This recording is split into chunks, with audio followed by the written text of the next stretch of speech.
And I'll start by officially welcoming everyone to the Road Safety Audit course, the online version. My name's Ken Beer. For those I don't know, I'll introduce myself a little bit more and we'll find out who Loretta is as well shortly. I want to kick off by acknowledging the traditional custodians of the many lands and on which we're running this training. The joys of virtual training means we're in lots and lots of places across Australia. Don't think we have any internationals joining us for this course, Loretta, but certainly we have in the past, and I'll explain that road safety auditing is fairly established international practice. So hopefully what you learned today, you'll be able to take on the road wherever you want. Okay, now let's go through some housekeeping and then we'll get into some content. You'll notice Loretta hit the record button. The reason we record these sessions is if you want to go back and review something that we discussed, a case study or anything like that, you'll be given access to the recording, so you can do that. And also, we know life is chaotic and you've got lots of work on and things that you cannot avoid. So if you have to miss one of the sessions, you can catch up on the recording. Of course, we like you at the live sessions because you'll see shortly we try and get some interaction out of you, getting you doing things, but we understand if you can't make that. Also, content warning there. Okay, we do show some road crash scenes. Nothing overly graphic, but just if that's something that could concern you, just want to flag that at the moment. We do that to identify what went wrong. So what the potential causes of the crash and what was potential cause of the severity of the incident, and learn from that so we can try to stop those in the future. Okay, Loretta, you can tell us who you are and what all of this means. Thanks, Ken. Well, that's me, Loretta Irata here, training manager at Safe System Solutions. So I'm not manager. I'd like to be a manager maybe, but I'm training coordinator. But you would have received, all the emails from me in regards to this session. That's why you're here. So I'm glad you've joined us. But if you do want to ask questions during the session, I'll be here in the background, sort of moderating and helping Ken in the background. So if you have questions, there's two platforms, I guess, or functions you can use. It's the Q&A and the chat. So the chat there that's just been highlighted, which some of you have already used to say good morning, and the Q&A function as well. So either of those, Q&A is also handy, I guess, to get straight to the point. With the chat, we sort of have to scroll down and I might miss it, but I'll do my very best to get through everything and answer all your questions, or get Ken to answer the questions, not me. If you did want to have a little sort of actually speak, because this is a webinar, you can raise your hand. There is a raise hand function there that you can sort of click on, and then we can allow you to speak if you really wanted to say something. That's fine. Yeah, if anything fails, as we always say, the IT thing, restart, reboot, shut it down and log back on to the Zoom. But there is the PDF presentation in the learning management system, which we'll run through later. Hopefully most of you have been in, I'm pretty sure, but there are the slides there. So have the slides up just in case, the Zoom drops out, and you can always call in as well. But that's all from me. Thanks. Awesome. Thanks, Loretta. So just reiterating that, get on the chat, because without it being a face-to-face, everybody in the same room, you don't get that interaction. So we try and make up for that with the chat. And down here, you'll see that you can make sure the chat is to everybody. And so everybody can see your comments and questions and the like. Or you could direct it just at hosts and panelists, which is Loretta and myself. And yeah, the Q&A is another option. And yeah, certainly if you did want to speak, pop the hand up and we'll see how we go there. Now, here's the email address, training@safesystemsolutions.com.au. That is your go-to for everything, anything associated with the course. Can't get your assignment in on time, can't work out how to log in, learning management systems playing up, whatever it is, training, and then it'll get to the right person. Even the technical questions as well can go there, and they'll be fed through to myself or the appropriate person. Now, a couple more things on this. The learning management system, which Loretta mentioned, yeah, you need access to this to pass this course. If you're not on the learning management system, you need to get on there. And you would have got an email, and check your junk if you didn't get it, or email training@safesystemsolutions.com.au, and they will make sure you get on. And it's very easy to use. Once you're in there, you'll discover everything. And it was awesome to see a number of people introducing themselves and saying hi. Again, a nice way in the virtual environment to sort of get to know each other a little bit. So I am the principal engineer at Safe System Solutions. Before that was with Victorian Government, Vic Roads, managing a whole lot of different areas at different times. And one of those was included road safety auditing for the state, and heavy involvement in the training within government. And when I left government about 10 years ago, 11 years ago, started Safe System Solutions. They asked me to continue on running the road safety audit course, which I did. And then we had requests from other jurisdictions to open it up to others. And we've continued on. And we just love building capability, capacity in road safety, and getting new auditors out there and helping them along their journey to really become part of the road safety community in that sense. My colleague, Jamie Robinson, he's the technical lead at Safe System Solutions. He will come in and present one of the topics on the very sort of technical, detailed end design road safety auditing. I'll be on there with him, and we'll have a chat, and we'll be able to ask Jamie all those super technical questions if anybody has those. Over here is a QR code to my LinkedIn. Of course, you can find me on LinkedIn. I do share road safety engineering, road safety auditing, road design content to try to keep the wider industry up to date on some of the latest thinking around how to protect our community through good road design and the like. So feel free to connect with me. That'd be great. Now, there's a few little things to keep you engaged in this course, because we know the temptation is to do your emails and finish off that roundabout design that you're behind on, and deal with those ministerial briefing notes and all that. So a few things we do. First of all, I'd like to introduce you to Wally the Wombat. Now, Wally here is going to appear a certain number of times throughout each module. So each time we have a session, you'll see this sign somewhere on slides as you go. And you've got to keep a little count of how many times you see Wally, because that will be one of your quiz questions at the end of the module. And that's part of the marking of your actual score at the end of this course, your grade at the end of this course. So keep an eye out for Wally. And that is not one included.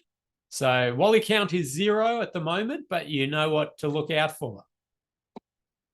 Some other things. We have a competency benchmark here. We have got approval and acceptance from different governments across Australia, New Zealand, around the world. And we have to ensure that people leaving this course have a certain level of competency. And the requirements we have are that you attend 4 out of the 5 webinars live. So we've said, we know it may be unavoidable that you have to miss one. So be it. Watch the recording. Now, if things are just, you can't move other ones, email training@Safe System Solutions, have a chat with them about what we can do there. You need to obviously complete all the tasks we set, quizzes, assignments, and then we've got the site audit and the report. And we have an 80% pass mark. Now, that might sound high. We don't hide from the fact that it's high, but this is entry-level road safety auditing. This isn't advanced road safety auditing, and I'll explain shortly. This is about the process of auditing. The other thing is you've got 3 attempts, and we offer one-on-one coaching if you're struggling. So if you put that first one in and you get a really bad mark, of course, you'll be submitting it again, and you may elect to have a half-hour session with one of our senior road safety auditors who will be able to help you along to build up that competency. And I always say with this course, if you fail, I've failed, right? And I'm not going to let that happen because I don't like failing. So we will be monitoring, and if we identify somebody who's struggling, we'll be suggesting one-on-one coaching and helping and trying to ensure that they've just built up those basic skills and knowledge. So another thing to keep you engaged is that we give out prizes. And Loretta, what have you got behind you? These are the prizes that I'm giving out. I think there's Winnie the Pooh and Superman. So I'll send the prizes over your way to all of those that win the prizes. No. Throughout the session, Ken will, give out prizes. I'll keep track here in the background of who does win a prize or multiple prizes. So again, paying attention, get involved, engage, answer the questions that come through, and myself and my team in the training department will send you the prizes once the course is finished and you have successfully completed everything in the learning management system. That's when you'll receive a prize through the post. Good old post. And it probably won't be a Batman doll. It will be something else, although my son would love that Batman doll. Yes, we've got somebody who's very keen for the Batman doll immediately. Rick's got the hand up, which I assume is wanting the Batman doll as well, or we'll see. So another thing we do is just to incentivize you to get in a bit early is Loretta is going to run her famous trivia before the session. So like 3 minutes before, she'll ask some general knowledge trivia or maybe road-related trivia, give out a few prizes, even before we kick off the session. So if you're able to log in a bit early, that's a bit of fun. So I'll be asking questions. It's first one to type it in the chat, or if you ask a really good question, I'll give out prizes. We've got some interaction. We try and make it a bit of fun. Now, at that point, I'm about to kick off with some content, but pop your questions into the chat if you have anything about the admin, the logistics of the course, what we're doing. Also, I suppose with the chat, it's good to just type it in when you think of it, not wait for me to say, now, does anybody have any questions? Because I'll pause, you'll be typing, then I'll move on, and then we'll be sort of jumping back and forth. Because remember, Loretta's just reading the chat as it goes. And if it's answered, we'll just skip it and carry on. So pop your questions in if you've got any questions. If you're struggling, you can't find the chat up here, occasionally a firewall blocks that. So just jump in the Q&A. We're monitoring that as well. But let's get into it. Okay, we are here to talk about road safety auditing. And this module, so this first module we're going to be doing, we're going to be looking at the, what is a road safety audit and how does it fit into the life cycle of a road or a street? We're going to talk about the difference between a road safety audit and a black spot investigation or a crash investigation. We're going to look at risk ratings. We're going to talk about a safe system. We're going to do a little bit of kinetic energy analysis, which is fun. And some of you might be scratching your head about why we're doing kinetic energy analysis. We'll get into that. And we are going to talk about categorizing findings and recommendations for safe system alignment. So don't worry if you're a bit confused on that. I'm starting very, very basic, and we'll build up from there over the course. Now, the Austroads Guide to Road Safety Part 6. That's a document, and it's on Austroads' website. It is free to download. All you need to do is, get your login at Austroads. All Austroads guides are free these days, so you're able to get on there, download it. Okay, that's sort of, there's a few past versions that may be floating around your office that you've seen. It's always good to go and make sure you're downloading the latest one. Now, this course conforms with the Austroads syllabus for a road safety audit course, and it follows the Austroads Guide to Road Safety Part 6. Now, I was technical advisor to Austroads on the production of the most recent document, actually the last 3 of them, but it's changed. Things have changed a bit from the past. So if you are somebody who has done road safety audits in the past, there's a few things you need to just get up to current practice on. But this course is recognised across Australia and New Zealand, except for in Western Australia. They do things quite differently and have their one specific course in Western Australia that is the only one that they accept.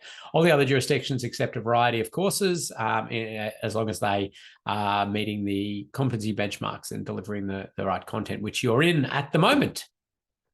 Now, this course overall, like the overall course here, we're going to really be focusing on the process of road safety auditing. Okay. And I'm going to underline process because that's the key for this entry-level course, is to ensure that you understand what a road safety audit is, when it's done, how it's done, and those sort of things. We don't have time in the time allocated to us to go through every technical detail you would need to know as a road safety auditor. We wouldn't be able to do that in 2 weeks, in 2 years. And in fact, it's a career-long learning and developing as a road safety auditor, gathering new bits of information. New products come out, new ways of thinking. So you're continually learning, but this gets you that entry in, and then you sort of continue on learning and progressing as an auditor. So I will talk about some of the basic skills and how to identify risk and what we can be looking for.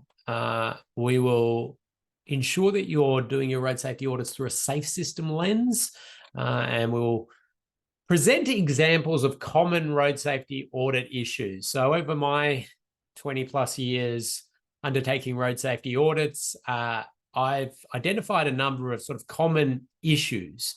Some of them are common principles that there are failures. Some of them are particular issues. Some of them we've managed to rectify out of different standards and guidelines and get industry not producing those issues, but some still remain for one reason or another. We're going to make sure we think about all road users: cyclists, motorcyclists, heavy vehicles, pedestrians, cars, micro-mobility modes, you name it. We're thinking about it. Anybody who's using the public road network or path network can be and should be included in our road safety thinking. And we're going to encourage road safety audits and, of course, answer any questions you've got. Hey, there's a Wally. Wally count is 1. No more help from me for the rest of the course, all right? But keep your eye out for Wally as we go. Okay, this diagram looks a bit scary. I've taken it straight out of the Austroads Guide to Road Safety Part 6, Road Safety Audit. And I just want to contextualize road safety auditing in amongst all of those other safety techniques and tools and practices and principles we have. So at the top here, you can sort of see a road or a street's infrastructure life cycle, we'll call it. So from the idea of, generally planning this network and corridors and how this is all going to work, to, you've got existing roads and streets and you've got to maintain and operate them. Everything through developing upgrades and countermeasures and designing those and then building it and then opening, cutting the ribbon and the like. So you can see there we've got sort of what we generally call safety vision sort of stuff, principles, safe system principles, and safety and design, even though there's some processes and tools within that, movement in place. These are sort of, higher level things. Then we get into what we call proactive techniques, proactive road safety techniques. And that's where road safety audit sits. Okay. It is what we call a proactive technique. You do not need a crash history to do a road safety audit. Okay. And in fact, some of the times that's just meaningless, like to even ask for that, because these things won't even be built yet. So we're looking at a design or something like that. There are different things we call predictive techniques, some different tools out there. IRR, ANRAM, OSRAP. Actually, I'll give a prize. I'm going to start the prize giving. Anybody tell me what OSRAP stands for. OSRAP, the middle one there. If you can tell me what that stands for, you'll get a prize. Safe system assessments, which some of you will have heard of. And then we're into the reactive, which people know generally as crash investigations, black spot investigations, black spot treatments, and those sort of things. Jake is in first. Australian Road Assessment Program. Well done, Jake. You are our first prize winner. So Loretta adds prize to Jake's envelope. Amar was in very quickly after, but we only give out one prize. You got to be quick. Oh, we got a hand up. No hands down. Okay. So let's jump into this. Do pop your questions in as we're going. And I'm going to start here with common road safety audit misunderstanding. So the first thing is that people think a road safety audit is a check against standards. Now, that is not what it is. Like, the term audit conjures up that financial audit or something like that, where somebody comes in and they check compliance with a code of conduct or a standard or a guideline. That's not what a road safety audit is. A road safety audit can be us identifying things that meet standards, but we're still concerned about, or don't meet standards and we're concerned about. We'll certainly report those, or there are no standards or guidelines for this. So we're thinking about risk from a first principles perspective.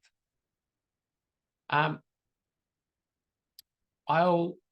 think easiest way to explain this is with a couple of examples, but I do see a hand up there from Mason. We'll check if Mason actually wants to talk or if it's an accidental hand up, and that's all okay. So Mason, if you did want to talk to us, you can unmute yourself and have a chat. If not, all good. So we'll see if Mason has a chat. Just speak whenever you want, Mason, or we'll kick you back out of the that option. Okay, let's talk about that example. So here we go. We've got a tragic incident. We have a heavy vehicle driver who has departed the road, breached through a barrier system and collided with the gantry, the overhead gantry. And that has resulted in the death of the driver there. So I'll give out a prize, actually. If this was a test level 3 barrier system, does anybody know what weight that vehicle, that barrier was tested with a vehicle? Yep. Okay, Rowan is on it. 2.27 tonne. Well done. Okay, so now I don't expect you as road safety auditors to immediately know that sort of thing. Yes, Rowan's going for extra prizes on knowing the angle. So what we're talking about with Rowan there is barrier systems have to go through a testing protocol for us to say, yeah, that's okay to be used on the public road now. And so what you do is you do a crash test. You drive a vehicle at it in a test environment at 25 degrees, 100 kilometers an hour. And it strikes it, and it's got to not breach the system. It can't roll over the system. It can't bounce too far out, a number of things. So it generally sets us to understand that there's a certain expectation of what a barrier will actually contain. So test level 3 would be 2.27. A test level 4 would be 10 tons. So even at a test level 4, that barrier system would not be expected to contain a vehicle of that size. So that is the test level 4 vehicle, for example, that you would run it into the barrier to get the tick for that barrier system. You're not doing it for every individual installation. You're doing it for that proprietary product that, so they can install that anywhere with that knowledge. But the interesting thing about this is there's no sort of arguments at the time that design didn't meet standards. absolutely met standards, right? Somebody made a decision, we're going to use a test level 3 barrier system. And they put it in, it had appropriate offsets, it had appropriate deflection zones, tick, tick, tick, standards tick, right? We met everything there. Yet we've had somebody killed, and I also get a bit concerned here that it could have been, well, it is catastrophic, but it could have been more catastrophic had that come down across the whole carriageway. So there's an example of what we're trying to do as road safety auditors is before this road's ever built, this is a major new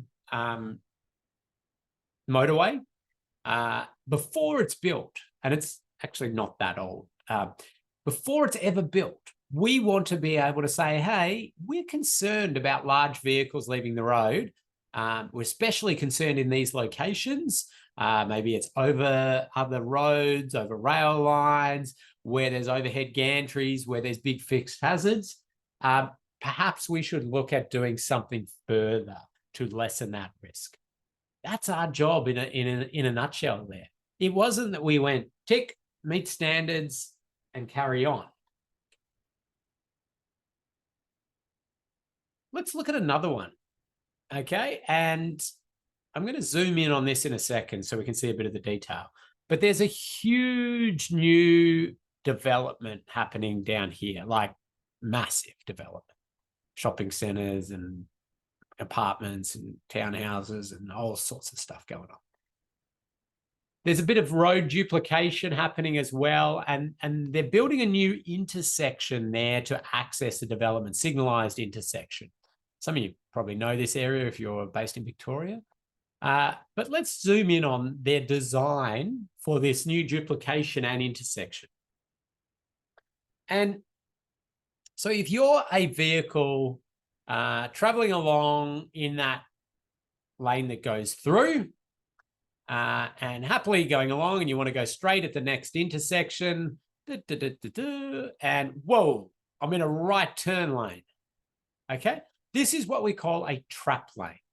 Now, this is a common road safety audit finding where the designers and project managers are really constrained often. Like, we know how hard it is to design and develop and plan these sorts of projects. We've got constraints on land, we've got traffic modeling that we have to achieve different things, we've got environmental, cultural heritage challenges, we've got community expectations, we've got budgets to work towards, all sorts of things going on.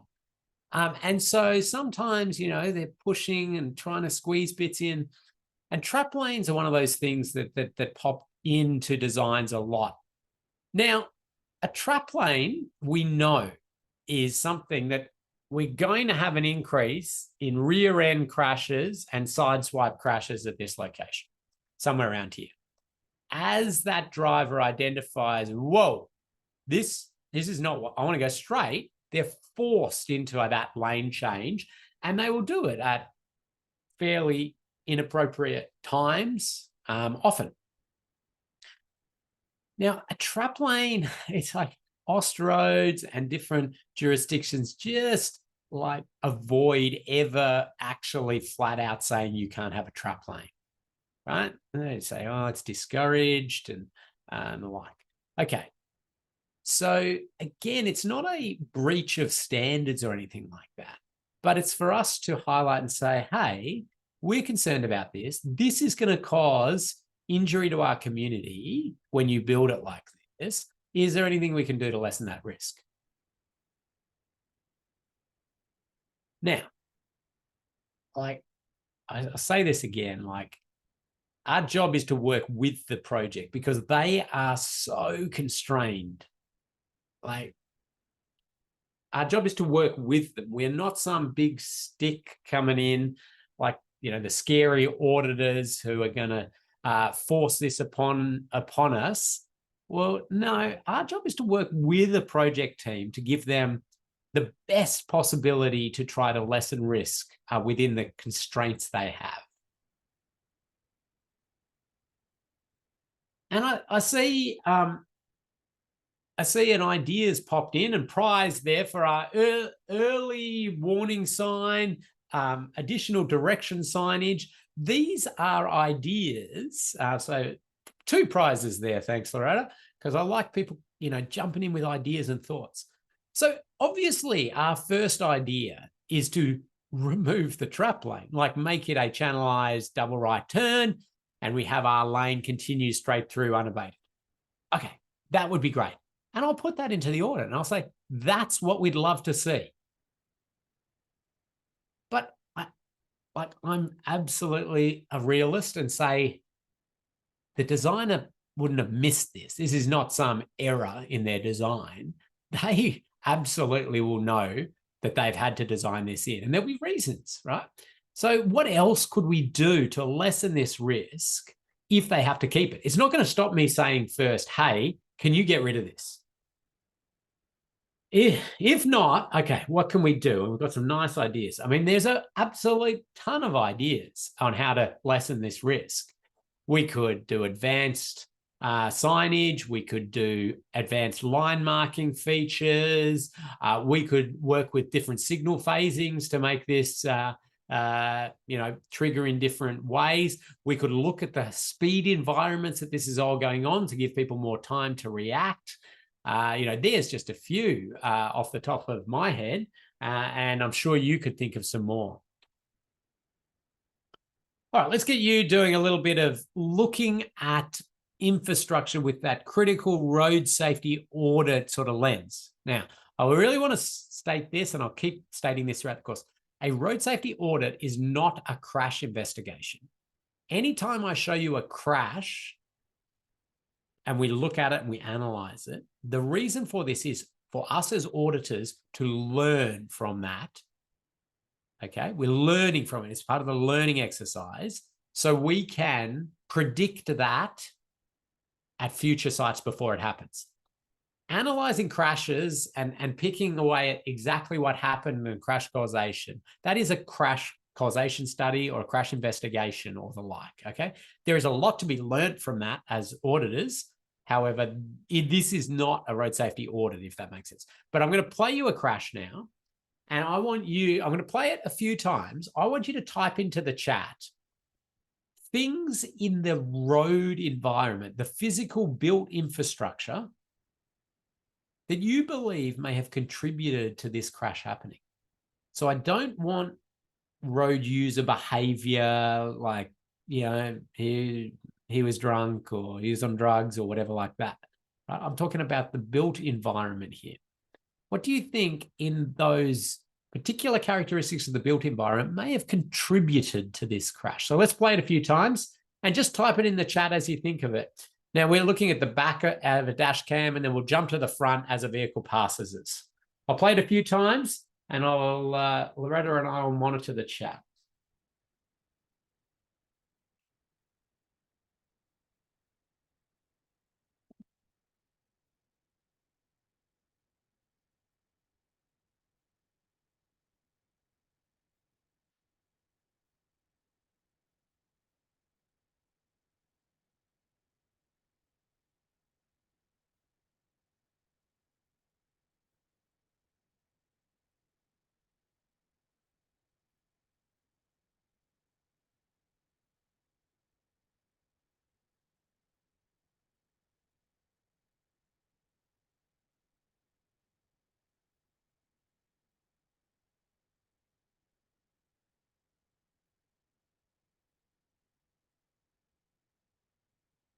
Okay, I'll play it again, and I'm seeing lots of good stuff coming in already. So get your prize giving pencil ready, Loretta.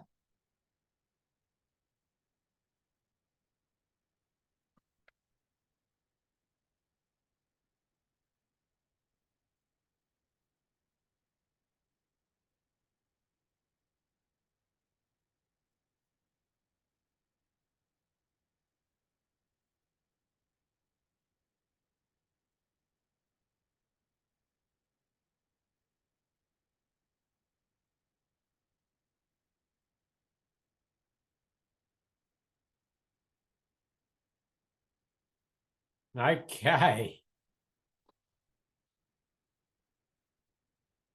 All right, Loretta, we have got a good group on our hands here. Lots of ideas, lots of good analysis of infrastructure. So let's have a look through some of these. I might just jump to my next slide so we can see a bit of the intersection as I sort of skip through a few of these. Now, I'm not going to give everybody a prize, although I'd like to, but I'll give some prizes as we go. So, okay. So Rick was in very, very early, pointing out that it's kind of dusk and the streetlights haven't gone on, and that would be something really worth investigating. Dash cam's always hard to tell, what the lighting is and all of that. You can't audit from dash cam or street view. That's a absolute certainty, because you need to feel the environment, see how it is, actually get that understanding of the lighting. But just Rick's speed at getting that in, he can have a prize. Okay, so we've got then some people sort of looking at the different signage. What are we warning? Are we telling people that there's an intersection coming up? Should they be stopping or giving way? Have we given them adequate warning of this intersection? Do they know it's there? And sort of, have we got features in there to slow them down maybe as they approach the intersection? These are all good. I like these. We've got some people interested in the sight lines. So seeing these, can the vehicle approaching see vehicles that are coming up? That's good. We've got a general comment, road geometry. I'm not sure that's quite giving me enough to work with. We're seeing people a bit concerned about signs hidden by other signs. So that's an interesting one there. We've got some signs hiding signs, bit of sign clutter. Renuka, I hope I pronounced that right. Renuka, see-through effect at the intersection. Now, there's a prize.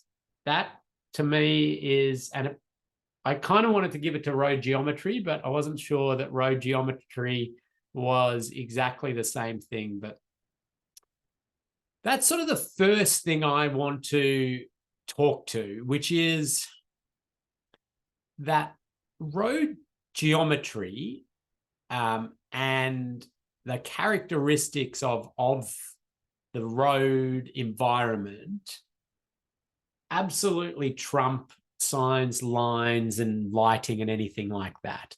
So what I'm saying here is a driver approaching this intersection, because it sort of has that straight through look to it. There's a road on the other side.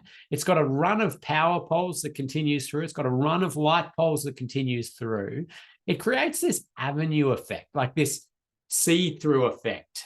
So it's part of what we in road safety auditing and road safety engineering would call visual deceit. So the road environment has the potential to deceive some of the road users that approach this intersection to just not understanding that they have to give way at this location. Now, what we're then doing is trying to retrofit this environment using signs, warning signs, and line marking, and the like, to make sure that they give way at this location. Now, we have two types of crashes. We have at intersections. We have overshoot crashes and restart crashes. Overshoot crashes are where a driver has not identified their obligation to give way or stop and overshoots that point. So maybe they just identify too late, they brake, and then they're into the intersection, or they just shoot straight into the intersection. Then we have restart crashes. Restart crashes involve a driver or rider who is absolutely fully aware that they have to give way or stop at this location, but they make a bad decision. They make a bad decision. It could be, early on, they go, I'm going to go for this, or they get up, they stop, they're waiting, and then off they go. Okay. Now, to a degree, those are two very different sort of crash principles that we should be thinking about and working on through road design to try to lessen. Now, I'd say this intersection is subject to overshoot crashes due to that visual deceit, the see-through effect, the avenue effect. And it's something that comes up quite a lot, especially if you've got these crossroad intersections. So there's a number of things we could do to lessen that, but we'll get into that as we tick along. I'll just zip through these other comments, which are really great. And everything, like, I'm not saying that the signs, the lines, the sight lines, the lighting and the surface and the everything shouldn't be looked at. And it absolutely would be looked at when we get out there to audit it. But I just, starting with the fundamentals of the geometric layout of this intersection is gives an inherent risk. And then we're looking to lessen that using signs and lines, and we can try to look at, can we address the inherent risk?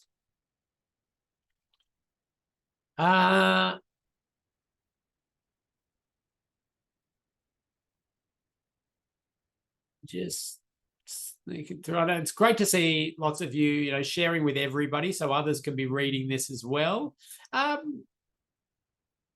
Lucinda's popped in there a good one to, just identifying some of the other road user features, so pedestrian curbs and those sorts of things, which I think we can get fixated on just cars sometimes, especially because I showed you a car-to-car crash, but we always want to think about the environment of other road users. So we'll pop a prize in there as well. What great interaction. Yeah. And so some people got into some very specific detail, which I love. And those would be really relevant if we were going to do this as a full-blown audit. Let me keep ticking on. Thank you for the wonderful interaction, and sorry I didn't give you all prizes. But this is an interesting one, isn't it? Because that car then hits the other car, and the two of those vehicles leave the road carriageway there, hit into the median, hit this light pole, and knock it down, and then the top falls down. It's interesting. So is that light pole faulty? Like, has it just broken away too easily, not strong enough? Or was that maybe something that was intentional, that it broke like that? Does anybody know what the name of a light pole that, see, this is so good. Okay. So Isabella, prize for saying it's frangible. And there's a good word, isn't it? Frangible. Certainly as a road safety auditor, we'd be expecting you to know that word. Frangible means to break away on impact, to break or bend on impact. And Emma gets the prize after that for refining that down, because frangible poles is the overarching category. And there are different types of frangible poles. And this one happens to be a slip base, although you can't quite see the details of it, but it is a slip base. So well done. They are quick, aren't they, Loretta? Okay. I will also give a prize if anybody can tell me other types of frangible light poles. There you go. There's a chance to win a prize. Get specific now. But somebody decided at some point to make this a frangible pole, to make this slip-based. Now, in analysing this crash a little bit, I think that choice, instead of making this a rigid concrete pole, which they could have done, I think that choice to make it slip-based has saved the life of the SUV driver here, or at least prevented a serious injury. Because if you know your laws of kinetic energy and your laws of physics at a very basic level, you know that if you can increase the time of deceleration, you don't need to decrease it a huge amount to get really major benefits in the energy transfer to the human. And that distance we see that car decelerates, as opposed to a very abrupt stop, will have lessened the energy transfer to the human in that vehicle. And that in the footage, I think you see that the driver gets out and they're sort of walking around, which is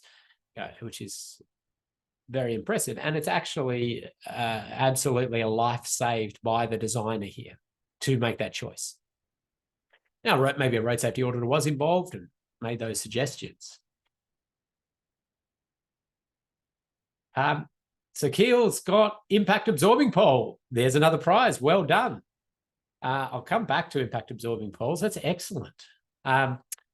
So here's a slip-based pole for those who don't know what I'm talking about, genius little bit of road safety engineering, a little bit of engineering. It's basically shears on a shearing plane at the base when struck.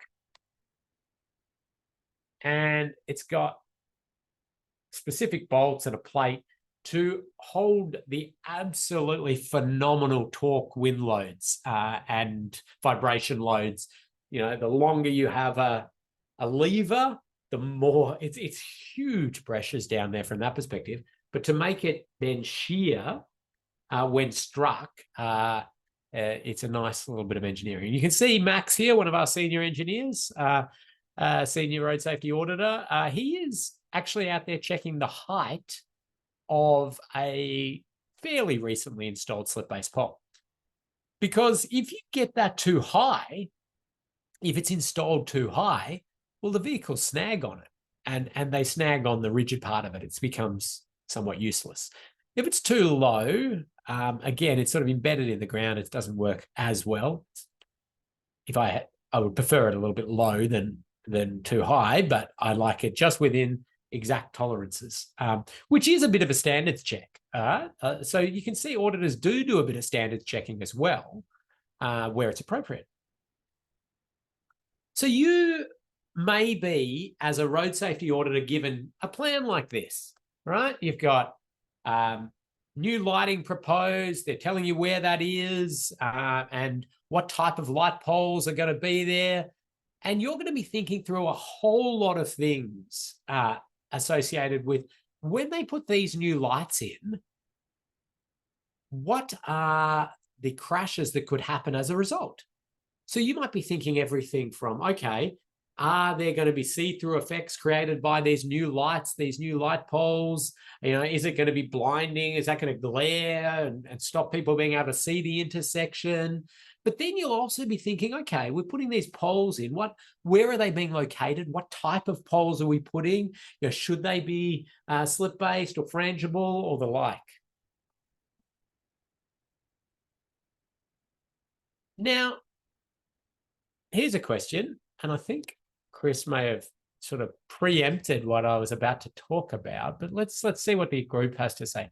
If we, decided to make this pole here a slip-based pole, what are some of our concerns possibly? So Chris can have a prize for being a step ahead there and talking about pedestrians. But Finlay was also on there. Like, I think the interaction with wires, tram, so power, tram lines and the like are ones we also want to think about. Great, some good comments coming in there. Yeah, so the rule of thumb is we would use a slip-based pole in a high-speed environment. So a 70, 80, 90, 100 kilometer per hour environment. We'd use a rigid pole in very low-speed environments, especially with these pedestrians around, because and power lines and the like, because the speed of vehicles striking these poles is not enough to do serious injuries to the occupants of the vehicles in these low-speed environments, and there's the danger of them falling on others and, other road users. In that middle bit, it's always a little bit tricky, and we include the idea of an impact-absorbing pole, as somebody mentioned before, which is, it is a frangible pole. It collapses on impact, but it doesn't fly away in the same sort of manner as a slip-based pole. It contains vehicle and pole in a general envelope, just meaning that, you're sort of less likely to have that pole fling off into pedestrian areas, nearby pedestrian areas or the like. So it may be an option. It's usually used in that sort of middle range where you're a bit stuck. But some jurisdictions have some particular guidance on this. But really, designers are making choices in there, and us as road safety auditors can inject our thinking, our independent eyes to say, this is going to lessen the risk if we maybe decide to go with an impact absorbing or a rigid pole over a slip base because of these these issues. So common road safety audit findings associated with new light pole installation slip-based poles, where they will fall. We talked about the height for existing roads or new road facilities that have been built. Now, in the PDF slides, you'll be able to click on these little buttons at any point if you want, later down the track, and you'll be able to go to what we call a little safe system snippet on the topic. So our company puts out about 2 or 3 safe system snippets a week, which on LinkedIn, that is. So you can follow Safe System Solutions on LinkedIn if you want to see those. And they take a topic like this and just briefly explain it, show some videos of vehicles hitting slip-based poles and the like, and just give those specific tips on how we can ensure that we get the best out of our infrastructure. Okay, I should say, I'm going to give you a short stretch break at about halftime. So you'll be able to fill up your water if you need. A road safety audit is proactive. I mentioned that. Black spot investigation is reactive. So if you've got a site and it's got 10, an intersection with 10 crashes of a particular crash, and 10 crashes, you've got the police reports, you've got those, you actually want to commission a black spot investigation rather than a road safety audit. Like a road safety audit can be done, but the road safety audit shouldn't be in analyzing those crashes in detail to look for patterns and, are these all occurring at dusk? Are they all occurring at night? Or, are they all in the peak? Are they all, that is black spot investigation, right? A road safety audit is the proactive approach where we are saying, okay, something new is going to be built. How do we ensure that this new intersection, this new roundabout, this new bike path, how are we going to ensure that's safe? Or there's an existing bit of road and we've got concerns about it, all right? Can we look at it and understand what are some of the risks? You may use a bit of crash information to help, but it's not driving the whole process. The crash information is absolutely driving the black spot investigation process. Now, the question I put at the bottom there, should you look at crash history as part of a road safety audit? Well, road safety audits can be done on designs. You can take a new subdivision, it's currently a paddock, and do a road safety audit on the design of that subdivision. What possible use is crash history there? Like, there is nothing there. Okay, so that would be that's ridiculous. But if you had an existing intersection and they were making some modifications to it, you're asked to audit it, you might look at the crash history, just get an understanding of how people are failing in this area, what type of road users are involved in crashes, and using that information as part of the puzzle. All right, you might have an existing bit of road and do the same. But if you are solely focused on the crashes that have happened, you're doing a black spot investigation. Now, road safety audits are extremely good value. So here are some benefit cost ratios, and these are from big studies from different jurisdictions that say for every $1 invested in a road safety audit, when it's a design, before they've built anything, going through this process, looking for risks, looking for things that could cause crashes, making suggestions and then altering those, well, that returns $36. It's a benefit cost ratio of 36 to 1. That is astronomical. Every $1 you invest, you get 36 in return in less death and serious injury to our community and all the dollar value we get out of that. It's just dollars as well. We're not even talking about the social cost of the trauma that happens on the road. This is like, well, that person's now dead, so we can't extract taxes out of them for the rest of their life. That's like benefit cost transport economics. They don't tend to take into account the externalities of all these human impacts. Existing roads is 6-1. So that means if you go out to your, the closest intersection to your house or whatever, and you undertake a road safety audit and you suggest changes and they come and make those changes, it will return $6 in savings to our community, and including the cost of the infrastructure itself. Like not just the cost to engage an auditor and get them out there, but also the cost to actually change things, change signs, do whatever it is, returns $6. Like 6-1 is a huge BCR. That's massive.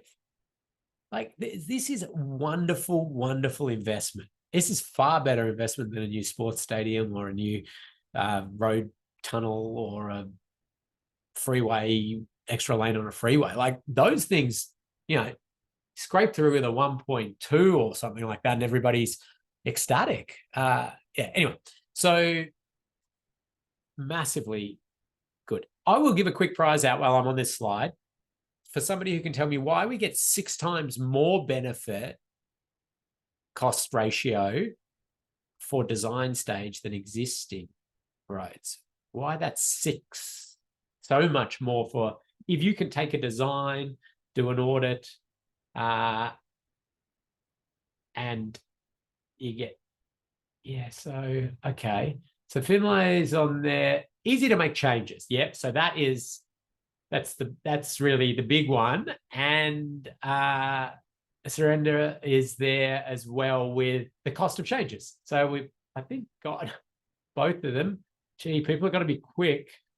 I think Jay Chai, which I think is a username, was in there just after, and I think the 2 earlier had already got prizes for today. So not to say you can't get 2 prizes for a day. So 2 prizes for them, but we'll also give Jay Chai one as well. And lots of others got in there as well, just not quite as quickly. Good stuff. Yeah, it's like there's a few things in that. Like, first of all, people just absolutely hate like ripping up concrete and replacing it with new things. So inevitably in existing roads, it's often like more minor treatments, signs, lines, warning signs, these sorts of things, which is not as effective. Also, reluctant to make changes. Cost of changes is bigger. When it's designed, it's changing lines in CAD. And there's sometimes some cost associated with that in the project overall, but usually it's okay. What is a road safety audit? Well, I could have started with this, but I like to sort of help you build this picture in your mind with different puzzle pieces. And I think you're even starting to get there already. But it's defined in the Australia's Guide to Road Safety Part 6 on page 4, and it's a big thing. This is what a road safety audit is, and lots of dot points, and you can read that yourself. I'm not going to put a slide up and then just read you a whole lot of these words. You can have a look at that yourself. But there is this one particular part of it I want to grab out, and it's been consistent for sort of 30 years in Australia with this part of what is a road safety audit, okay?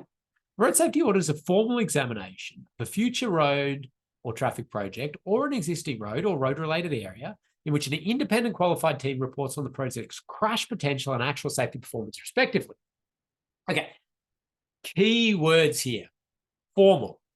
A road safety audit is a formal process. It has 10 steps. It produces a formal report, and the report, is signed.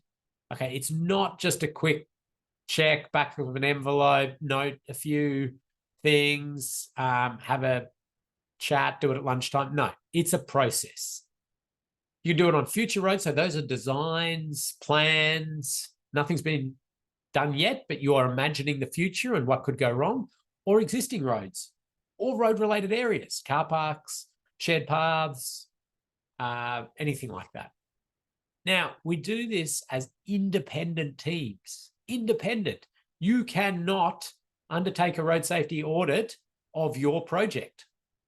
You can't undertake a road safety audit of your design if you're the designer. We have to be independent from it. I mean, that's for a few reasons. One, you can't proofread your own work. You've no doubt tried that. You write a letter and you read it again and you go, it's perfect. You hand it to somebody else. They read it, they find mistakes, and you look at it, oh, how did I miss that? Like, you're too close to it. You're reading what you think you've written, not what you have actually done. So that's one, like same with a design, you're sort of close to it. Two is, as a designer or a project manager, you have so many challenges. I mentioned a lot of these before. You've got cost constraints, you've got community expectations, you've got your time frames, you've got environmental cultural heritage issues, you've got all these other challenges. They will consciously or subconsciously impact your identification of issues and the way you rate those risks. Okay, so independence really means that we can just say, here are the road safety issues. Qualified teams. So yes, we have to have successfully completed this course and then registered yourself on a jurisdictional database or register of road safety auditors, and then you're qualified to undertake the road safety audit process. And I'll talk you through all of that in our final module, how you get on those and what you can do and what the requirements are and all of that. And we're really thinking about crash potential. So we're thinking, what could go wrong in the future here? What are the crashes that will happen? We have to do this under a safe system approach. Now, the safe system is something that I think a lot of you are very aware of. You understand in the sense of the principles of the safe system and the levers. I will just very briefly remind you of this. This is not the sort of safe system principles course or the safe system assessment course where we go into a lot more detail. But the things relevant for us as auditors, okay, we've got here this important thing that says human bodies are vulnerable. I've already started talking to you about the biomechanics of injury, the kinetic energy, the physics of a crash. Like how, when we crash, do we determine whether it's going to be just a panel beater, minor, fender bender, or it's going to cost somebody their life? Well, that's based on kinetic energy, speed, mass, angle. These are critical things in understanding how bad is this crash going to be. But we need to also understand, what can the human body handle? Like, how much force can we handle before we break? I'll dig into that a little bit further shortly. People make mistakes. This is really important. We need to understand that humans are in control of the transport system as it currently stands on roads and streets. They're far less in control of other types of transport, aviation, rail, and the like. But humans are really still a lot in control in this environment. And the nature of a human is that they make mistakes. And they're going to make mistakes. We need to stop getting in the mindset that humans need to stop making mistakes because our design's perfect, right? No, we need to say, okay, a human's going to make a mistake. Even though this design is great, they're going to stuff up. What do we need to change in our design to accommodate that, to ensure that it doesn't result in death or serious injury? So designing for humans actually is designing for failures by the human. And our job as road safety auditors is to ensure that those designs have had that thinking and that process go through them. Yes, we are going to absolutely analyze the design to ensure that we've done everything we can to stop people making mistakes, right? We'll do lots of recommendations around that and identify things. But we do then get into the, okay, now, even though all of that's right, a mistake is still going to happen. How do we manage the consequence? And that links us into the shared responsibility, which is really based and forced on us as road safety auditors, designers, project managers, system managers, whatever it is to say, no. It's no longer just saying they ran the red light. They have to concentrate more. Like, there's an element of that, but we need to understand that it happens all the time, and that failure needs to be designed for. Now, we've got lots and lots of levers in this system to pull. We've got the vehicles themselves and all the wonderful safety features that are coming along. We've got the road users themselves and trying to encourage the best road use possible. We've got the speed of travel of the vehicles, and we've got the roads and the roadsides that we can lever. Now, a road safety audit is predominantly focused on travel speeds and the infrastructure. We do think a little bit about human factors and are there things that we can integrate there? And we also think a little bit about, okay, what vehicles and road users are using this road? We have an aspiration of zero death and serious injury. We're aiming for that. It's not going to happen in the next 5 years, 10 years. But at some point, we have to eliminate people being killed and seriously injured in road and street travel. We have to get our mindset in. That's what we should be aiming at. Okay, some people just can't visualize that. It's too beyond because of the existing challenges. But if we chip away at this with that end objective in mind, we'll be able to get there. There was a huge amount of technology involved in all sorts of vehicle features. That is a much longer debate. I can't get into it now, but happy to have a coffee with you whenever I'm in your town, and we can have a long chat about that. People make mistakes, shared responsibility, and people are vulnerable. Right, what we're going to do now is Loretta's about to put a quiz up. It's a quiz that pops up. You are not marked on this quiz. However, I'd like you to do it. But I'm also going to get you to have your stretch and fill your water up. So you're going to have 3.5 minutes. You can quickly answer these questions. The fifth question we have not gone through, so you're going to have a guess at that one. You're not marked on this. Answer those, have a stretch, fill your water up. I'll give you 4 minutes, actually, starting now, and we'll get back into it in 4 minutes.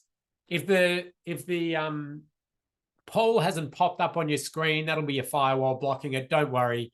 It's just consolidating of what we've covered so far. You can just go and fill your water up. But for others, jump in there and we'll get back into it in now 3.5 minutes.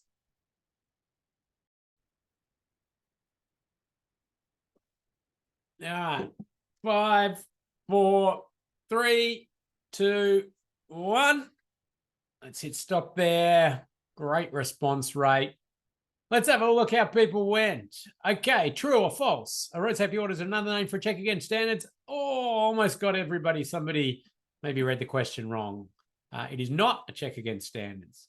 Okay, you can audit your own design. Oh, almost a couple of people. Again, I assume you just misread the question. No, you cannot audit your own design. You're not independent. Which of the following is not considered a formal element of the SAFE system? Okay, this one's a little trickier, but yes, safe attitude is not one of the formal elements of the SAFE system. I mean, we'd love everybody to have a safe attitude. It would fit within safe people, trying to get that safety culture going. Which of these is not a common principle of the SAFE system? Yeah, so the idea that we could eliminate mistakes on the road, we've realized that it's about minimize and manage. Like, do everything we can to minimize mistake making, but realize we're dealing with humans and they're going to make mistakes. And Usain Bolt, oh, wow. Maybe I've asked a lot of you this question before, or enough people have done this course that then ask others. But 44 kilometers per hour is correct. Why are we asking about Usain Bolt crossing the finish line? Well, Usain Bolt running at 44 kilometers an hour, that's the fastest speed a human has got to off the power of their own legs on a flat ground without too much wind behind them. If we parked a Toyota Hilux at the end of his lane and he came in there at 44 kilometers an hour and then bang, he hits that, right? Will he survive? Well, the answer is yes. Okay. Most likely, absolutely, he will survive because he's like super strong built, peak health, like great for withstanding physical force. Pick any of us mere mortals up and fling us at that car at 44 kilometers an hour. We are less likely to survive. We can't handle as much force as Usain Bolt, right? Pick our parents up or our grandparents, fling them at a car at 44 kilometers an hour. They will die, right? They're frail. Well, my parents would. They cannot withstand that force. In fact, there is a reasonable correlation between your maximum running speed and your ability to withstand physical force of an abrupt stop. So essentially, and you can test this yourself, maybe we should make this assignment one. You run at your maximum running speed at a tree, and you will hurt yourself in the short term, but you will recover to lead a normal, healthy life, unless you're one of the outliers where we get an extreme case. But what this is doing is setting you a general understanding of the amount of force that a human can take. But we have this information with a bit more science and a bit more precision behind it based on lots and lots of actual real world crashes and plotting those and looking for trend lines. So for a passenger vehicle striking a pedestrian, the speed at which that happens is down here. Now, this is not the speed limit. This is the actual speed of collision. And this is the chance that that results in death to the pedestrian. And you can see down here at 10, 20, even 30 kilometers an hour, it's highly likely to be survivable. Up here at 60, 70, 80 kilometers an hour, it's going to result in death unless you're an extreme case. Great man himself comes in up there, but this, remember, is the this is the entire population. This is a trend line across all sorts of points all around the place, right? But we have this information for other road users as well. Oh, no, I've got to show you. Yeah, this is what we're designed for. I forgot about our little pedestrian here running along. Hopefully that's streamed for you.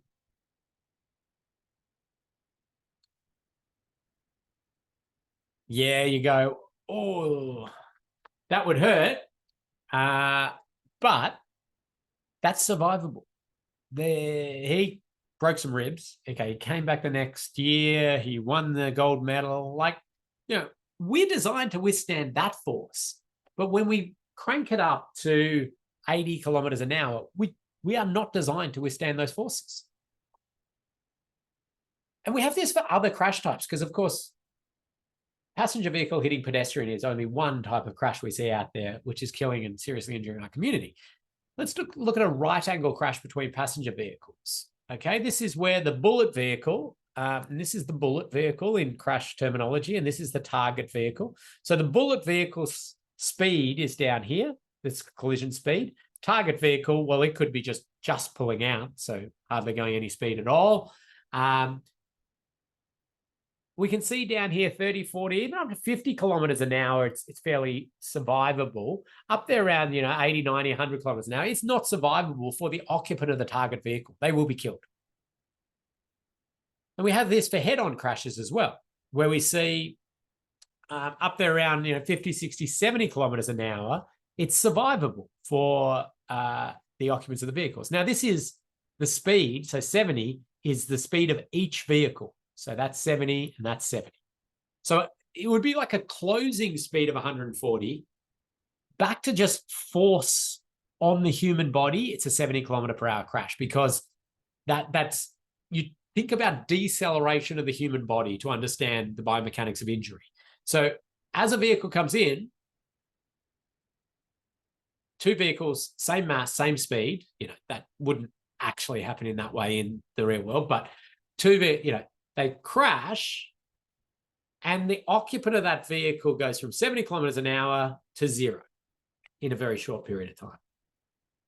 Okay, it would be 140 kilometer per hour crash force if one was a B double or a road train and the other was a tiny little smart car, and they came in and then the smart car got pushed back at 70 kilometers an hour. Yes, now we're at 140 kilometer per hour force. But in those crash scenarios, we think about that deceleration. There's a good Mythbusters episode that actually does this and crashes cars into each other and then cars into walls with accelerometers and measures this. So bit of Mythbusters watching on work time as mandated by this course. Not mandated, but encouraged by this course. Plus, we've got some snippets on this if you want to delve into it in more detail. Now, we kind of take a line at 10% here and we say, okay, at this point, things start to go really bad really quickly. Okay, it's where our exponential kick up really goes in. So a little bit over 30 kilometers an hour for pedestrian strikes becomes really, a lot more of our community being killed.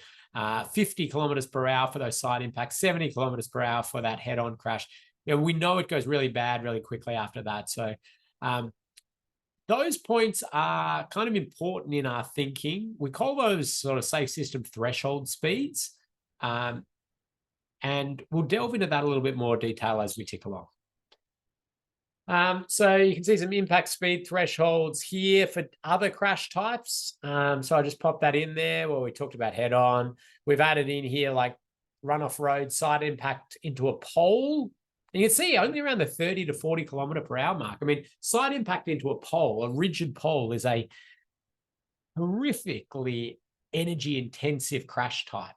And we see vehicles leaving the road, hitting poles around those speeds and a little bit more.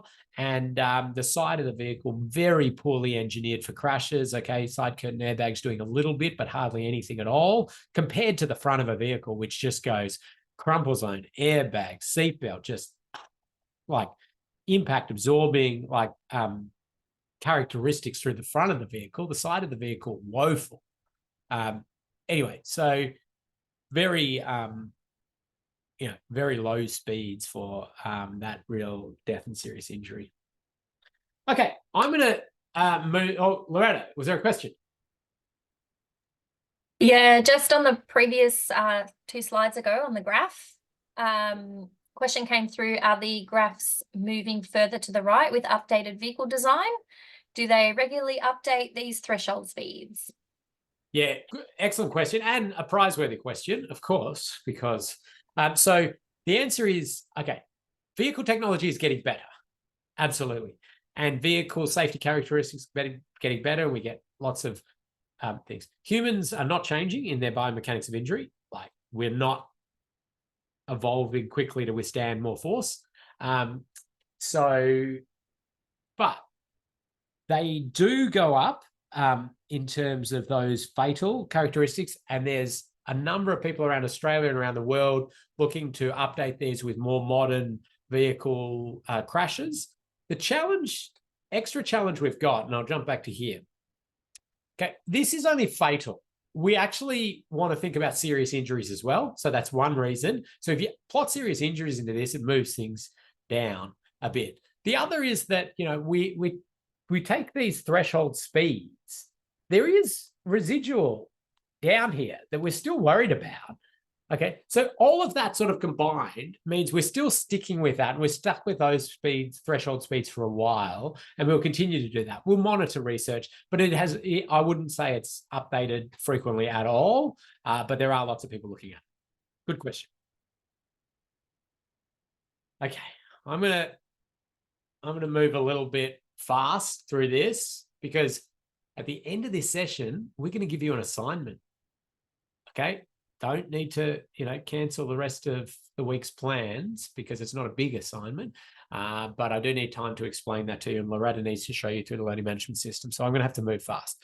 The old model of road safety auditing, RSA, road safety audit, is to identify a risk, a hazard in the existing road or in the design you've been provided, and find that issue, give it a risk rating. Is it high risk? Is it low risk? Make some recommendations on how that can be lessened. The new road safety audit model, and we're still looking for those risks exactly the same. We still do a risk assessment on it, high risk, low risk, medium risk. Then we do that biomechanics of injury test. Like we say, okay, is this going to result in death for sure? Or are we talking about some minor injuries that people will recover from? Then we make some recommendations, but we give an indication of, are these changes going to virtually eliminate this issue? Or are we talking about changes that, just lessen it a little bit? A warning sign, a bit of line marking. Okay, we've still got the issue. We've maybe highlighted it to a few people. Lots will still miss it, and we still have a failure. So trying to just flag, hey, this one's going to be much more beneficial. Let me explain this, just walking you through a road safety audit, identification, risk assessment, and then coming up with a treatment and safe system tolerances. Okay, so this does not exist. Okay, this intersection does not exist at the moment. Right? It is a design. But we've been handed this as a road safety audit team, and they say, we intend to build this. Can you please tell us what characteristics of this design is going to kill or seriously injure our community? And what can we do about it?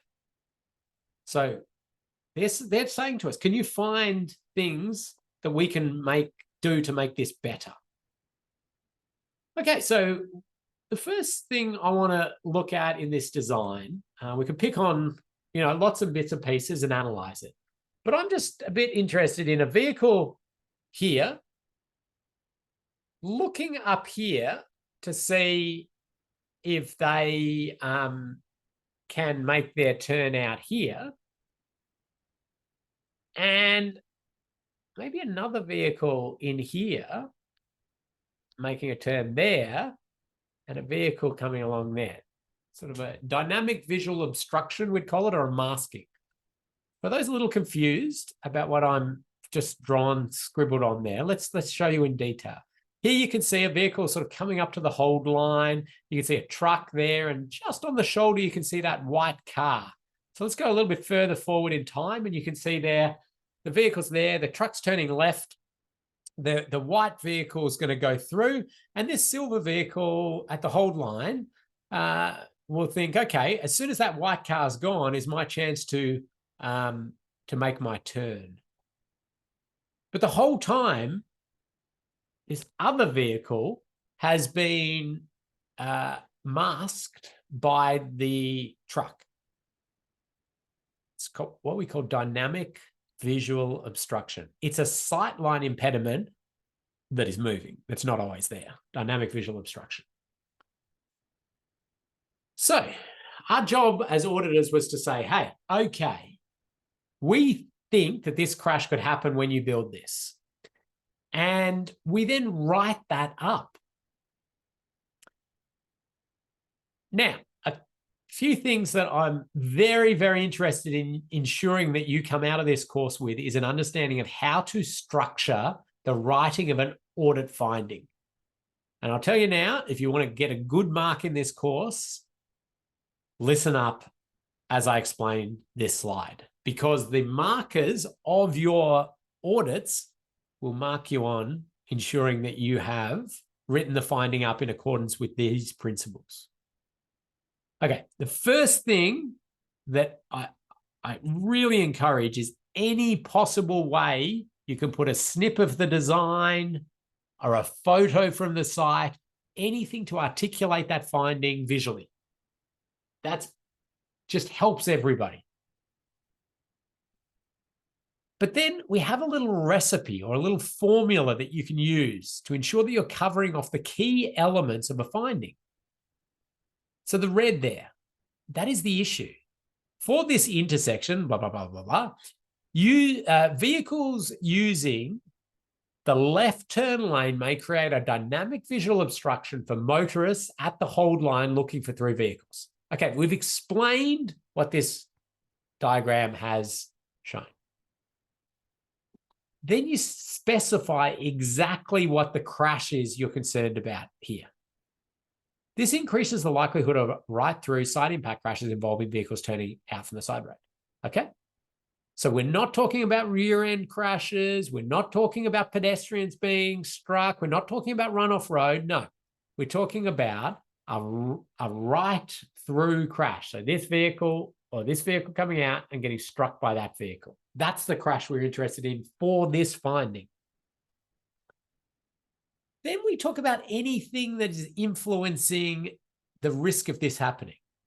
So the volume of vehicles on both roads is low, which reduces the likelihood of this crash.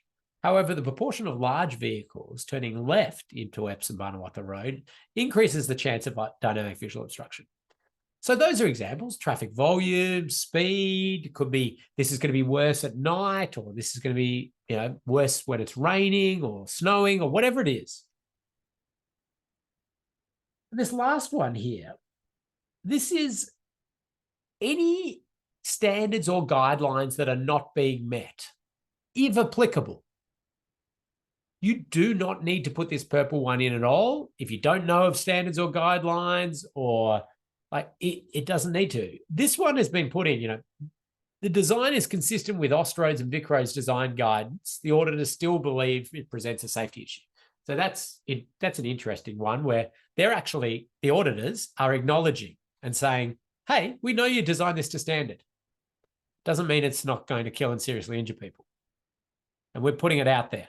So they're just actually, trying to assist in a degree so that the designer doesn't just come back and say, design in accordance with standard, which we're not then actually going to lessen this risk at all, are we? So they're but if it clearly did not meet a standard or a guideline that you're aware of, you pop it in there, because it really, that's another thing that we need to address. I will pause for questions in a second, Loretta. I can see lights flashing on my other screen, so it means people are talking, which is great. But we need to understand with this issue, well, how risky is this? Are we talking about 10 people are going to die in the next year if they build it like this? Or are we talking, that'll be fine for the next 100 years. Maybe somebody in 100 years might have some, freak incident that happens. But we do that by using a conventional risk rating. I'll give a prize for anybody who can tell me what the definition of risk is. It's formula. What's the formula for risk? Well, I have a quick read of these questions. Are they compared with ANCAP safety ratings? No, Jake, great question. So there is a little bit of sort of linking between ANCAP crash test speeds and forces of the biomechanics of the human body, but ANCAP's actually sort of a negotiation with the market on what they think they can achieve. So it's all a little bit wacky. Good question, though. Okay, so we're seeing some other people picking some issues in the design, which we're not going to talk about. So lane widths. I see Rick's got his hand up. Maybe we'll give Rick the opportunity to have a chat if we want.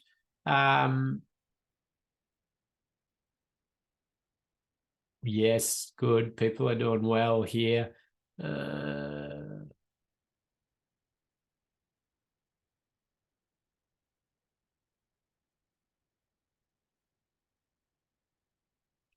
So if an existing intersection doesn't meet current standards, yeah, you would report on that, what you think should be done. But if there are things that do meet standards in the existing intersection, you would still put on this. Okay, Hassan has got crash frequency and severity. Good, prize, that'll do. Let's go with that. So likelihood times severity, or frequency times severity, or likelihood times consequence. So what is the chance a crash is going to happen here? And then how bad is it going to be when it does? That's the international definition of risk. Financial risk, what's the chance of recession? How deep a recession we go into? Financial risk, or risk of recession, actually. But risk. Risk is risk. We use this risk matrix in road safety auditing. So this is the chance of the crash, how bad it is, and you find your resultant risk. So if we think that crash is going to happen once a quarter, we're almost certain that crash is going to happen. And when it does, we think it's going to be serious. The resulting risk is extreme, FSI. Now, got that FSI after it, or Australia does, fatal serious injury. It's just saying that here's the line. That side of the line are death and serious injury. That side of the line are moderate, minor, and insignificant. Now, all things being equal,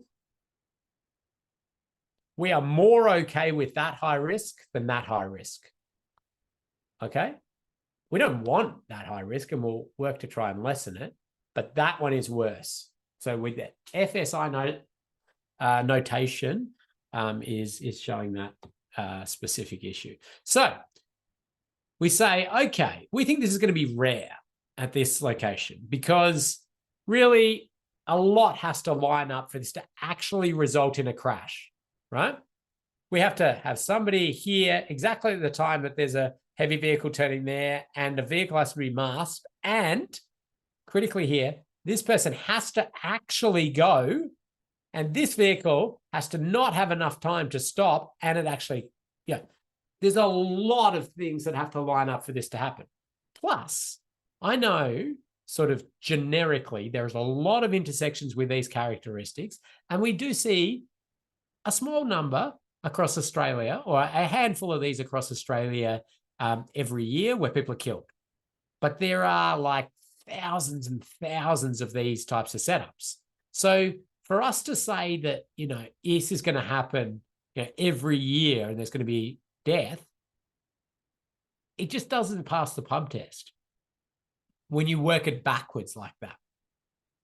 So let's go with rare and serious, because we know, okay, if it does happen, this is an 80K road, it's going to be quite serious, but the resulting risk is medium, but it is FSI because it's sitting here, isn't it? Serious, rare, medium, but FSI, fatal serious injury. Okay, Loretta, was there anything that I needed to cover?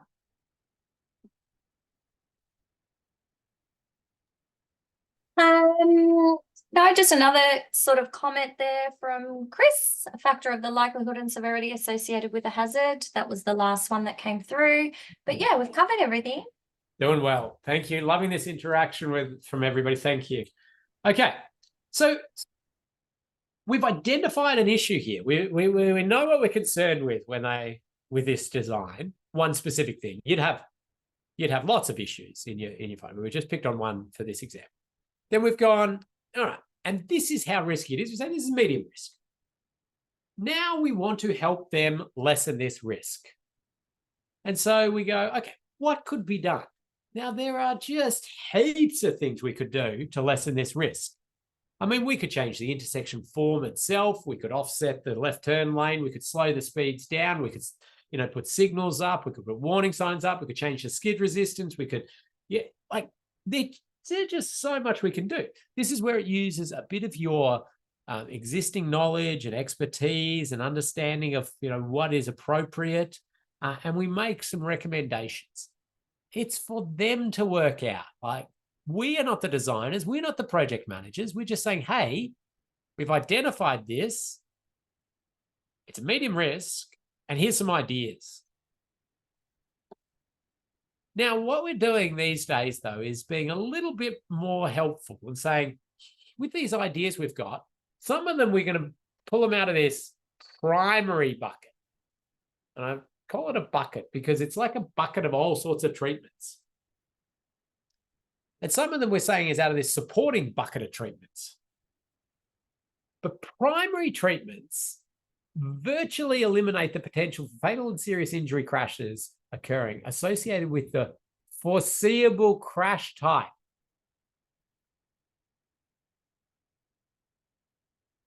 So we're basically eliminating the potential for that crash to result in death and serious injury. A supporting treatment is anything that improves the overall level of safety, but we're not expecting to virtually eliminate the potential for fatal and serious injury crash occurring.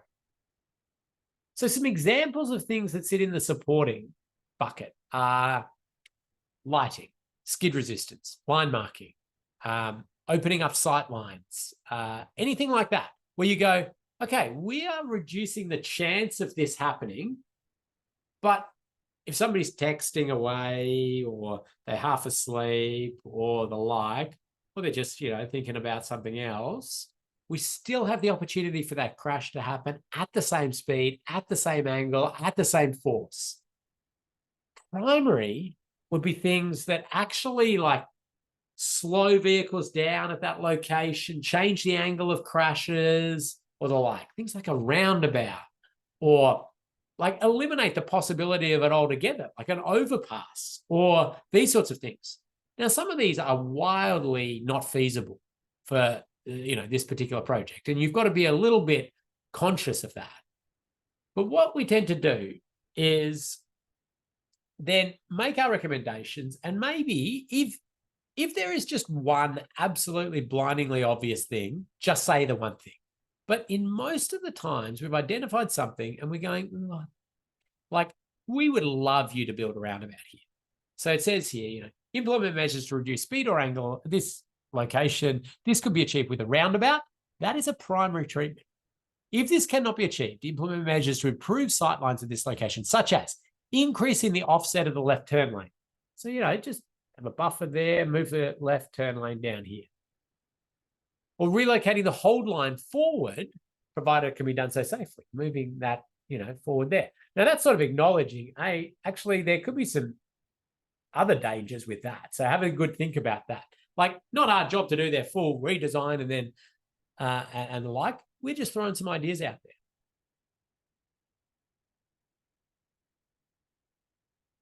I'll jump through that one. Okay.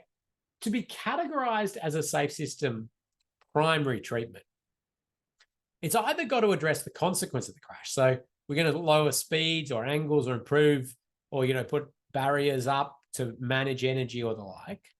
So when the mistakes happen, it doesn't result in death or serious injury. Or you've got to virtually eliminate it, like with an overpass or complete separation, like an off-road bike facility running next to the road or something like that, where you've virtually eliminated. But it doesn't count for virtual elimination if human error is still, you're requiring people to act perfectly in order to survive this. That, includes red light running, falling asleep, all of those sorts of things. The last thing we do in our table in the road safety audit is to leave this column blank. We say, okay, we've identified the issue, we've risk rated it, we've given you some ideas, some recommendations, over to you. And you leave it blank, you hand it over to them. That's for them to make decisions. Whoever receives the audit report, they don't have to agree with us. They don't have to accept it.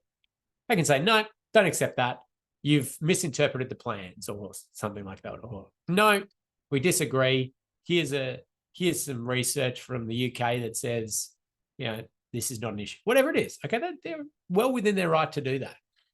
But most of the time they say, yep, we accept that. And, unfortunately, we can't afford a roundabout at this location, but we'll offset the left turn lane. Or we can't afford to do anything you've said. Instead, we're going to reduce the speed limit through here or whatever it is.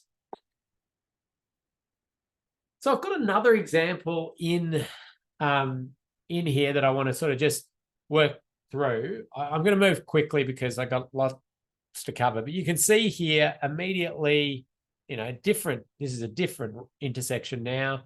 They're putting new traffic signals in. This one's talking about a very tight right turn lane, a 2.9. So you can see there, easily understood.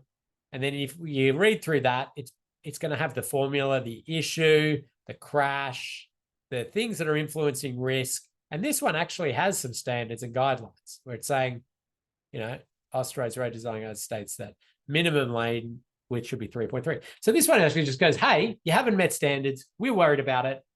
It's an issue. And there it is. So yeah, I was pointing out that 2.9. Again, like there's probably lots of other things you could pick in there if you wanted to, but so some people, we see audits coming out and they're very, right turn bay is too narrow. That's not giving us enough information.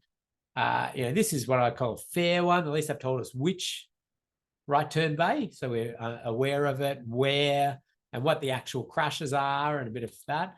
But this is what we want, which is what I was talking about with the issue, the crash, the risk factors, and the standards and guidelines if applicable. And in this one, they were applicable.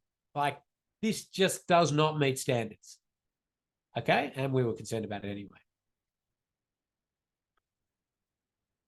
Okay, what is a road safety audit not? Lots of words here. I won't go through each one, but we talked about checks against standards.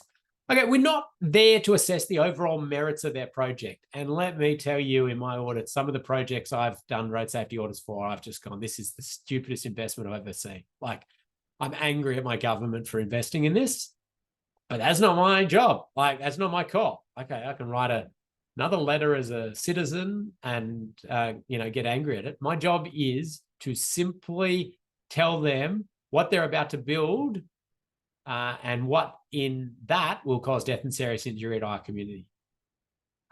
We don't use road safety audits to sort of do the optioneering. You can use a safe system assessment for that. That works well. We're not doing quality assurance checks or crash investigations or routine maintenance inspections. And we should be applying this to, lots of different projects, not just the big projects. You want to be refined as well to ensure that you're not like people aren't expecting you to do an occupational health and safety check. Okay. So there's that. And, you're not doing all these wider checks as well. So road safety auditors are problem finders. That is our job. Find the issues. Technically, road safety auditing has been around sort of 35 years. Like, technically, what the principles are, we don't even need to give recommendations, right? That's just evolved as a nicety that we do. Now, it'd be a bit weird if you handed over an audit in most jurisdictions without some recommendations, unless you're in New South Wales, where you do not give recommendations currently. That might change, but the New South Wales government decided, hey, these people can find issues, but they don't know the projects intimately enough to actually come up with ways to rectify this issue, and that's just going to cause us trouble. So find the issue. If you're in New South Wales, just find the issues and risk rate it. Hand it over. They'll decide what then gets done to lessen that risk, what's appropriate within their budgets and constraints and the like. The rest of the country and the rest of the world, you give recommendations, but it's very clear they are not binding. They don't have to do it. There might be other ways to do it to lessen this risk, but you've helped with some ideas. Hey, here's some ideas. And I just mentioned that there are some other, assessment techniques. I mean, road safety audits aren't the only time people are looking to try to make sure a design's good and it's not going to cause trouble for people in the future, and it's, keeping people safe. We've got design reviews, we've got safety and design, we've got DDA, Disability Discrimination Act audits, we've got safe system assessments. There's lots of overlapping techniques. Be nice to consolidate some of these. I mean, I hate having so much red tape in infrastructure projects, where we've got those overlaps. But I just wanted to point out that it's one of many techniques. And you can audit anything that interacts with the road environment, anything, big projects, small projects, construction sites, shared paths. It can go through this auditing process that I'm going to take you through in a bit more detail over the next modules. I'll probably pick up this example at the start of next session, Loretta, just to ensure that we do have enough time to explain the learning management system and the like. I love this example, but I just don't quite have time for it. But do give me another few minutes to just cover off another couple of things, and then it's going to be hand over to you, and we'll give out some assignments. I mentioned you can do road safety audits at different stages in the life cycle of a project. Okay, just when they're thinking about, oh, what could we do here? What design could we do? And then they come up with a bit of a preliminary design of some upgrades or a new intersection or whatever it is, or they've got the detailed design. They've done all of that stuff. You can do your road safety audit at any of these points. And we'll actually call them that. We'll call them a feasibility design road safety audit, or a preliminary design road safety audit, or a detailed design road safety audit. Then when they start building, you can go out and look at the traffic management scheme and the traffic management plan and undertake a road safety audit of that. Just before they cut the ribbon, you can do a road safety audit at that stage, or just if things are open, it's live to traffic, you can audit, or the existing roads. So feasibility stage auditing is often very sort of big picture. I call it the planning stage audit. Like, we get big designs like this and you're saying, well, how are people from up there going to get down here? And, are these appropriate interchanges? Have we thought about pedestrians getting through the area? And, big picture stuff. Then you get some more meat on the bone and you start to get maybe on an aerial image or on a survey base, and you're getting a bit more understanding of how things in the preliminary concept stage, and you're identifying issues with that. Then you get to the detailed design stage, and this is where you get the works. You get the long sections, the cross sections, you get the pavement plan, the signs plan, the signal phasing, the all of it, right? And it can be hundreds and hundreds of pages sometimes. You really got a lot of detail to pick through. And these take a real detailed technical eye as part of the audit team. And Jamie will talk to you a little bit more about that. At the construction phase, you're looking at, okay, the traffic management scheme that's going to happen. What's their plan over the life of this work? How are they going to lay this out? But it's not about just conformance with the code of practice and the standards associated with signs and lines at work sites and bollards and those sort of things. No, it's like holistically thinking about safety as that independent set of eyes. Where are they going to detour? Where are people going to go to avoid this? Is that going to go past schools? Are we going to push more traffic down those areas? Maybe there's a KFC on this corner and, people need their chicken and they will get their chicken. Like, they're here. If you haven't given them an appropriate way to get to it, they might walk across here if they're on foot, or they'll make an appropriate U-turn. That's what people do, right? We need to be having that thought. Have we covered off everything? And that's just a couple of random ones I've picked. I have KFC for lunch, but anyway, that's a different story. Okay, pre-opening.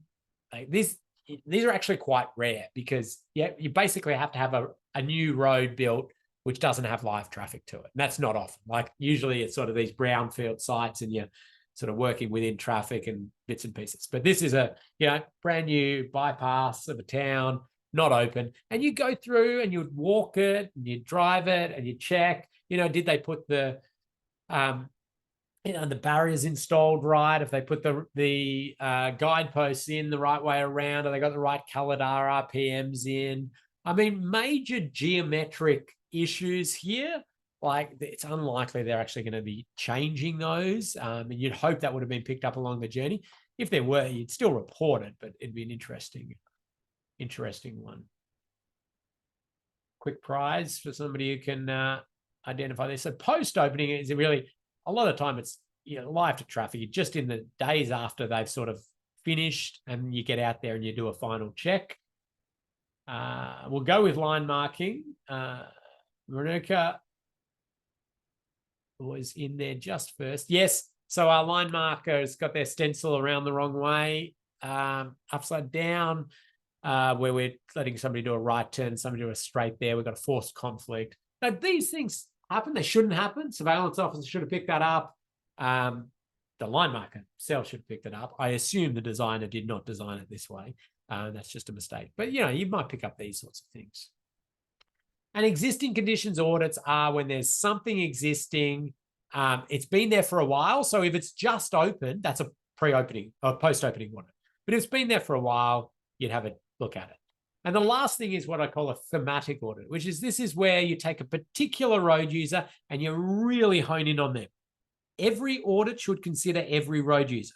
However, you would actually take a motorcyclist out on a motorcycle-specific audit, and you would work with them, and they'd tell you a lot of stuff.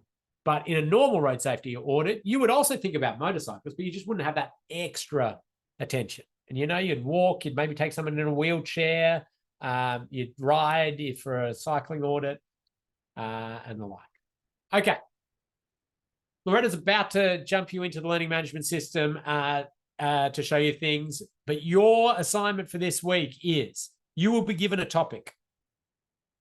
You'll be asked to research that topic, and you'll be asked to create something: a short video, a fact sheet, a cartoon, a short presentation, just, you know, some dot point information, whatever it is, to explain that topic and how it sort of interacts with road safety and road safety auditing. Okay, you'll be marked on it. They're kind of easy on the marking to, you know, get that pass mark. But if you want to get the prizes, you might have to do a little bit more. But we give prizes out for the most creative, the most technically sound, and the most engaging. So these are random topics that have a road safety element to them, and road safety auditors should sort of know about these, but we don't have time to go through all of them. So we're going to randomly assign them to you. And then you will do some research, you know, Google it, chuck it into ChatGPT, see what it spits out, you know, get all of that information and then create something for us.